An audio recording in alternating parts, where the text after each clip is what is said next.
Hello friends, मेरा नाम है किशोर और आप देख रहे हैं all exam topics YouTube channel. आज के इस वीडियो में हम लोग 60 इंपॉर्टेंट क्वेश्चंस को कवर करेंगे जो कि काफ़ी एग्जाम्स में बार बार पूछे जाते हैं। तो चलिए वीडियो करते हैं स्टार्ट। वीडियो में आपको कुछ भी अच्छा लगे तो वीडियो को लाइक और चैनल को सब्सक्राइब जरूर कीजिएगा। तो चलिए स्टार्ट करते हैं। पहला जो क्वेश्चन है इसे मैं थोड़ा जूम कर देता हूँ।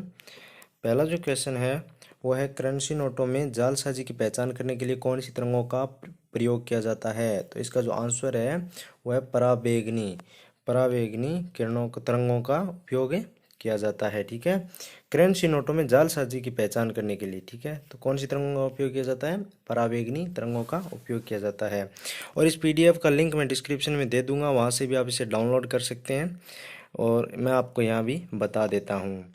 रेडियो एक्टिविता का मापन किससे किया जाता है? तो जीएम काउंटर से किया जाता है रेडियो एक्टिविता का मापन। ठीक है, आप इसे ठीक से याद कर लीजिए।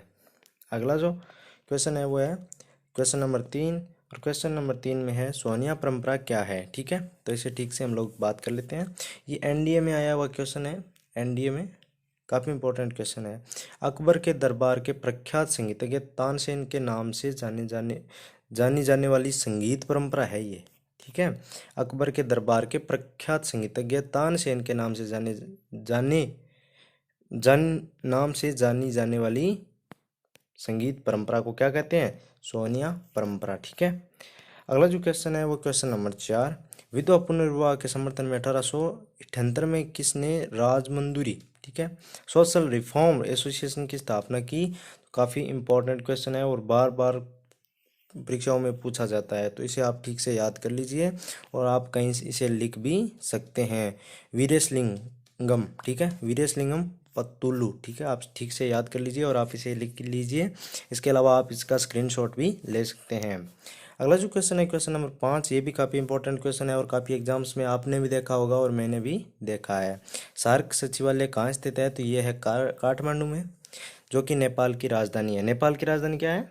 The capital of Nepal is Kathmandu. ठीक है, अगला जो क्वेश्चन है वो है, लोकपाल संस्था के सृजन की अनुशंसा सर्वप्रथम किसके द्वारा की गई थी? तो किसके द्वारा की गई थी? प्रशासनिक सुधार आयोग के द्वारा की गई थी।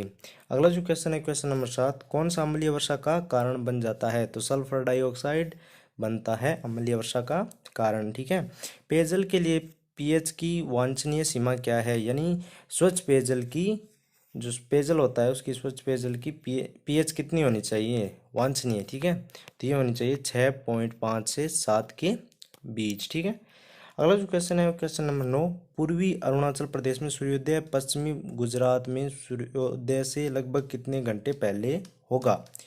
तो इसका जो आंसर है वो है 2 घंटे। यानी पूर्वी अरुणाचल प्रदेश में सूर्य और पश्चिमी गुजरात में सूर्योदय, इन दोनों के सूर्योदय में कितने डिफरेंस है? कितने टाइम का डिफरेंस है? 2 घंटे का डिफरेंस है। यानी पूर्वी अरुणाचल प्रदेश में 2 घंटे पहले सूर्य उदय हो जाता है। अगला जो क्वेश्चन है क्वेश्चन नंबर 10। भारत में किस राज्य में सबसे अधिक लंबी तटरेखा है? तो इसका आंसर है तमिलनाडु। ठीक है, तमिलनाडु। भारत में किस, सॉरी ये क्वेश्चन नंबर 11 है जो मैं आपको पढ़ा रहा हूँ।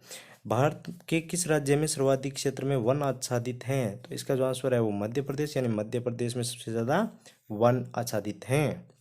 अगला जो क्वेश्चन है क्वेश्चन नंबर 12। ग्रेनाइट, डोलोमाइट और बेसाल्ट में कौन कौन सी आग्नेय शिला नहीं है? तो इसका कौन सी आग्नेय शिला नहीं है? तो इसका आंसर है डोलोमाइट। डोलोमाइट एक आग्नेय शिला नहीं है। ठीक है, अगला जो क्वेश्चन है वो क्वेश्चन नंबर 13। कोरियोलिस प्रभाव किसका परिणाम है? तो ये किसका परिणाम है? पृथ्वी के घूर्णन का। कोरियोलिस किसका कोरियोलिस जो प्रभाव है वो किसका परिणाम है? पृथ्वी के घूर्णन का। ठीक है, अगला जो क्वेश्चन है वो क्वेश्चन नंबर 14। सिंधु घाटी यानी हड़प्पा के लिए मेसोपोटामिया रिकॉर्डों में किस शब्द का प्रयोग किया गया था? तो इसका आंसर है मेलुहू। ठीक है, अगला जो क्वेश्चन है क्वेश्चन नंबर 15। आभासी मुद्राओं के लिए ढांचे की जांच करने हेतु भारत सरकार द्वारा हाल ही में गठित की गई अंतर अनुवांशिक अंतर्विषयक समिति का अध्यक्ष कौन है? तो इसका जो आंसर है वो है विशेष सचिव आर्थिक कार्य विभाग। ठीक है, अगला जो क्वेश्चन है वो क्वेश्चन नंबर 16। संपदा स्कीम किस मंत्रालय द्वारा कार्यान्वित की जा रही है? तो इसका आंसर है खाद्य प्रसंस्करण उद्योग मंत्रालय द्वारा। ठीक है। क्वेश्चन नंबर 17, उत्तरी गोलार्ध में अल्पतम दिवस लंबाई यानी सबसे छोटा दिन कब होता है? तो इसका आंसर है 22 दिसंबर को। और सबसे बड़ा दिन होता है शायद तक 21 जून को होता है। आई थिंक 21 जून को ही है, यदि मुझे ठीक से याद नहीं है तो आप कहीं देख लीजिए, मेरे हिसाब से 21 जून को ही है। ठीक है। और है जून के महीने में, ये तो सबसे जो बड़ा दिन है वो जो है जून के महीने में, इतना तो मुझे याद है, लेकिन शायद तक 21 जून ही होगा, आप कहीं देख भी लीजिए। ठीक है। अगला जो क्वेश्चन है क्वेश्चन नंबर 18, भारत में वर्षा की अधिकतम मात्रा किससे प्राप्त होती है? तो इसका आंसर है दक्षिणी पश्चिमी मानसून से। क्वेश्चन नंबर 19 है, रक्त आंचन यानी थक्का बनने में किस विटामिन की भूमिका होती है? तो इस किसकी विटामिन के की भूमिका होती है। सभी विटामिन का क्या भूमिका होती है ये आपको पता होना चाहिए। विटामिन ए, विटामिन बी, इन सबको आप पढ़ लीजिए। इसके अलावा मैं इस एक वीडियो भी, पर्टिकुलर वीडियो भी बना दूंगा। ठीक है। अगला जो क्वेश्चन है वो क्वेश्चन नंबर 20, प्रोबायोटिक पद किसके लिए प्रयुक्त किया जाता है? तो इसका आंसर है सजीव सूक्ष्मजीवी खाद्य संपूरक के लिए। कौन सा सूक्ष्मजीव दूध के दही बनने और अम्लीकरण का कारण बनता है? तो इसका आंसर है लैक्टिकमल बेसिलस। ठीक है, लैक्टिकमल बेसिलस।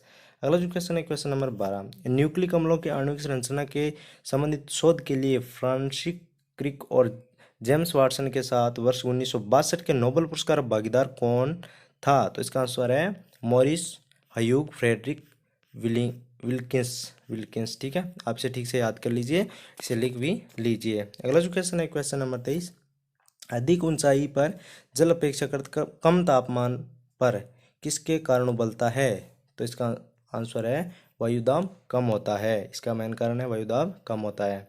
अगला जो क्वेश्चन है क्वेश्चन नंबर 2, वाहनों के अग्रदीपों यानी हेडलाइट में अवतल दर्पण प्रयोग किया जाता है क्योंकि यह समांतर किरणें भेजता है। ठीक है।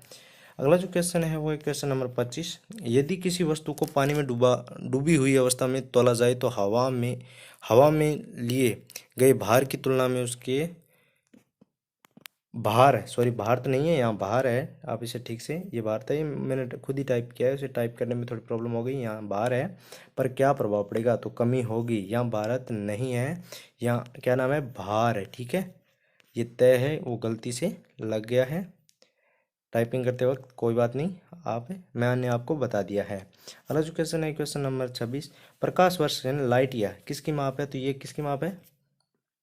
दूरी की माप है, डिस्टेंस की माप है। अगला जो क्वेश्चन है क्वेश्चन नंबर 27, 12वीं पंचवर्षीय योजना के उपागम लेख द्वारा योजना अवधि 2012-17 हेतु भारत की जीडीपी की औसत वृद्धि के एक लक्ष्य के रूप में किसे निश्चित किया गया था? तो किसे निश्चित किया गया? 8% को। ठीक है। अगला जो क्वेश्चन है क्वेश्चन नंबर 28, 1760 ईस्वी और वर्ष 1820 के बीच ब्रिटिश औद्योगिक विकास में परिवर्तनों का वर्णन करने के लिए किसने पहली बार अंग्रेजों में इंडस्ट्रियल रिवॉल्यूशन पद का प्रयोग किया था? तो इसका नाम था आर्नोल्ड टोयनबी। ठीक है, आर्नोल्ड टोयनबी, आप इसे ठीक से याद कर लीजिए और लिख भी लीजिए। अगला जो मोस्ट इंपॉर्टेंट क्वेश्चन है, very very most important question ये आ गया है और इस क्वेश्चन को आपको याद करना ही करना है। ठीक है, इंडियन स्ट्रगल 1920 से 1934 पुस्तक के लेखक कौन है? तो इनका नाम है सुभाष चंद्र बोस। ठीक है। अगला जो क्वेश्चन है वो क्वेश्चन नंबर 30, वर्ष 1866 में दादा भाई नौरोजी द्वारा लंदन में कौन से संघ यानी संस्था की स्थापना की गई? तो इस संघ का नाम था द ईस्ट इंडिया एसोसिएशन। ठीक है। अगला जो क्वेश्चन है क्वेश्चन नंबर 31, मैरियाना खाई किस महासागर तल में स्थित है? इसका आंसर है पूर्वी प्रशांत महासागर है। अगला जो क्वेश्चन है वो है टकला मकान मरुस्थल कहाँ स्थित है? तो इसका आंसर है मध्य एशिया में। अगला जो क्वेश्चन है वो है अलकनंदा के साथ वह नदी कौन सी है जिसके संगम पर रुद्रप्रयाग स्थित है? तो इसका आंसर है मंदाकिनी। ठीक है। अगला जो क्वेश्चन है क्वेश्चन नंबर 34 है, शीत ऋतु के दौरान कश्मीर क्षेत्र में होने वाले दृष्टिपात की अतिरिक्त मात्रा किसके द्वारा लाई जाती है? तो इसका आंसर है पश्चिमी विक्षोभ। अगला जो क्वेश्चन है क्वेश्चन नंबर 35, भारत के भाग में कलाकोट तृतीयक यानी ट्रेसरी कोयला क्षेत्र है? तो इसका आंसर है हिमालय पर्वत प्रदेश। अगला जो क्वेश्चन है क्वेश्चन नंबर 36, कंडराएं यानी टेंडन जिसके माध्यम से मांसपेशियां हड्डियों से जुड़ होती है किस एक लंबी रेशेदार प्रोटीन का दृढ़ संघन बंडल होती है? तो इसका आंसर है कोलेजेन, ठीक है, कोलेजेन। अगला जो क्वेश्चन है क्वेश्चन नंबर 37। अगला जो क्वेश्चन है वो क्वेश्चन नंबर 37, सलीपद के रोग कारक जीव का वैज्ञानिक नाम क्या है? तो इसका आंसर है वे वुचेरेरिया ब्रेनक्रोफ्टाई है। आप इसे ठीक से याद कर लीजिए, इसका स्क्रीनशॉट भी ले सकते हैं यहाँ पे, ठीक है। अगला जो क्वेश्चन है क्वेश्चन नंबर 38, मेलेनिन एक प्राकृतिक वर्णक है जो मानव त्वचा, बाल और पारितिक यानी आइरिस को रंग प्रदान करता है। यह किस से सुरक्षा प्रदान करता है? तो इसका आंसर है परावैंगनी विकिरण, ठीक है, यूवी परावैंगनी विकिरण। अगला जो क्वेश्चन है क्वेश्चन नंबर 39, ऊंचाई ट्रांसफॉर्मर का प्रयोग किसके लिए किया जाता है? तो इसका आंसर है वोल्टता बढ़ाने के लिए। अगला जो क्वेश्चन है क्वेश्चन नंबर 40, कौन सी तरंग प्रति फोटोन अधिकतम ऊर्जा ले जाती है? तो इसका आंसर है एक्स किरणें। अगला जो क्वेश्चन है क्वेश्चन नंबर 41, तापमान पर 1 किग्रा कार्बन CO2 की कितनी मात्रा उत्पन्न करता है? तो 11/3 किग्रा। अगला जो क्वेश्चन है वो है लोहे को संक्षारित होने से बचाने के लिए जस्ता यानी जिंक का प्रयोग किया जाता है, क्योंकि जस्ता लोहे की तुलना में अधिक धन विद्युत होता है, ठीक है। अगला जो क्वेश्चन है वो है क्वेश्चन नंबर 43। ये थोड़ा ऊपर चला गया, मैं इसे नीचे ले आता हूँ। पृथ्वी के वायुमंडल में प्रचुरता के संबंध में कौन सी गैस दूसरे स्थान पर आती है? तो इसका आंसर है ऑक्सीजन, ठीक है। अगला जो क्वेश्चन है क्वेश्चन नंबर 44, कौन सा एक रासायनिक परिवर्तन है? तो बालों को काटना एक रासायनिक परिवर्तन है। यहाँ ऑप्शंस नहीं दिए गए हैं, मैंने नहीं दिए हैं, लेकिन कोई बात नहीं। बालों को काटना एक रासायनिक परिवर्तन है, आप इसे याद कर लीजिए, कहीं आ सकता है, ठीक है। अगला जो क्वेश्चन है वो क्वेश्चन नंबर 45, कौन से रसायन का उपयोग धोने के सोडे के रूप में किया जाता है? तो इसका आंसर है सोडियम कार्बोनेट, ठीक है। अगला जो क्वेश्चन है वो है पेयजल को शुद्ध करने के लिए पोटेशियम परमैंगनेट का उपयोग क्यों किया जाता है? तो इसका आंसर यह एक ऑक्सीकारक है, ठीक है।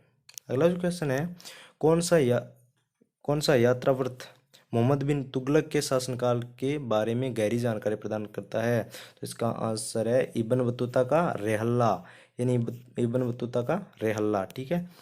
यानी रेहल्ला का किसने लिखा था, ये भी आपको कहीं प्रश्न मिल सकता है, कहीं लिखा हुआ, तो आप इसे ठीक से याद कर लीजिए कि इब्न बतूता ने रेहल्ला नामक यात्रा वृत्तांत लिखा था। अगला जो क्वेश्चन है क्वेश्चन नंबर 48, ख्वाजा मोइनुद्दीन बाबा फरीदुद्दीन गज ए शंकर निजामुद्दीन औलिया और शेख बहाउद्दीन जकारिया, इनमें से कौन सी चिश्ती सूफी संत नहीं था? तो इसका आंसर है शेख बहाउद्दीन जकारिया।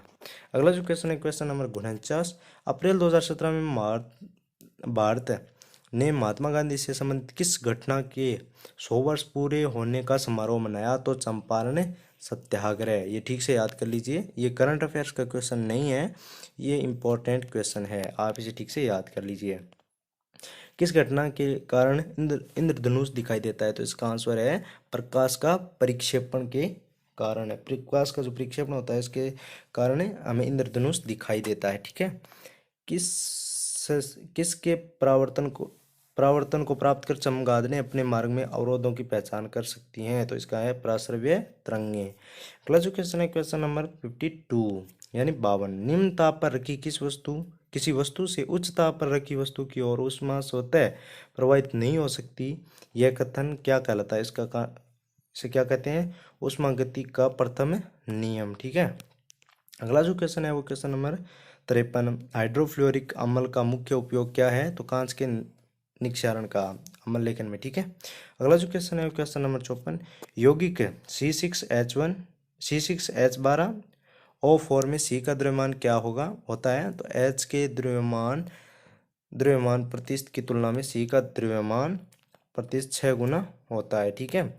अगला जो क्वेश्चन है क्वेश्चन नंबर 55, एक समान ताप और दाब पर विभिन्न गैसों के समान आयतन में अणुओं की संख्या समान होती है, यह कथन क्या कहलाता है? इसका आंसर है गे-लुसेक परिकल्पना, ठीक है, यह एक परिकल्पना है।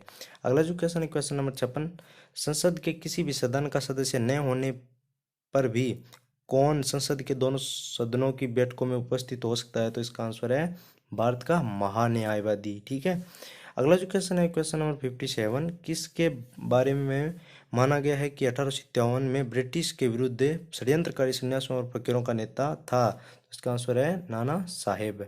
अगला जो क्वेश्चन है वो क्वेश्चन नंबर 58। कौन 18वीं शताब्दी में अवध राज्य का संस्थापक था? तो इसका आंसर है सादत खान। ठीक है। अगला जो क्वेश्चन है वो है यंग बंगाल आंदोलन का प्रवर्तक कौन था? तो इसका आंसर है Henry vein Derozio. Henry Vivian Derozio. अगला जो क्वेश्चन है question number 60। Cabinet mission plan ने भारत के लिए किस पर विचार किया? तो राज्यों के संघ पर। ठीक है। तो कैसा लगा ये वीडियो अच्छा लगा हो तो इसे लाइक शेयर एंड चैनल को सब्सक्राइब करना मत भूलिएगा।